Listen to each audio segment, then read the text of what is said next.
हा राणीहार बघून तुम्हाला काय वाटते, सोन्याचा आहे की 1 ग्रॅमचा आहे? तर नमस्कार मंडळी, मी क्षितिज आणि स्वागत आहे तुमचं माझ्या एका नवीन मिनी व्लॉगमध्ये. आज 2 कामं करायची होती. एक म्हणजे काल ना हे विराच्या कानातलं पडलं होतं, सो तेच आज घालून घ्यायचं होतं. आणि दुसरं म्हणजे आमच्या एक रिलेटिव्ह आहेत राजश्री काकी, त्यांना भेटायचं होतं.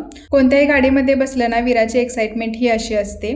आणि थोड्याच वेळात मॅडम फार रडणार होत्या, कारण कानातलं घालताना सुद्धा ही फार रडली होती. तो रडतेला क्षण बघून ना मला हिचे पहिल्यांदा कान टोचले ना तोच क्षण आठवला होता. आम्ही चाललो होतो सिद्धनाथ ज्वेलर्समध्ये, विक्रमनगरमध्ये आहे ही, इचलकरंजी जवळ. आणि आमचे रिलेटिव्हच आहेत ते. छान सोनं मिळते इथं. थोड्याच वेळा तिला कानातलं घातलं, फारच रडली ती, म्हणून तिला पहिल्यांदा शांत केलं.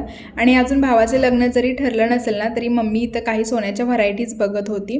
आणि जवळच इथं यांचं 1 ग्रॅम गोल्डचं सुद्धा शॉप आहे. खूप साऱ्या व्हरायटीज होतं तिथं, राणीहार, मंगळसूत्र, कानातले टॉप्स वगैरे. आजकाल सोन्याचे रेट इतके वाढले आहेत ना, जे लॉकर मधलं ठेवलं आहे ना ते सुद्धा घालायला भीती वाटते. आणि सर्रास लेडीज ना फंक्शन मध्ये, सणांच्या मध्ये हेच दागिने वापरतात. सो त्यापैकीच हा राणीहार आम्ही बघितला होता. त्यानंतर ना राजश्री काकींच्याकडे गेलो, थोड्या वेळ तिथे गप्पा वगैरे मारल्या. आणि त्यांनी ना नवीन बिझनेस चालू केला आहे. चटणी, शेवया आणि घरगुती मसाले वगैरे ते ऑनलाईन देतात.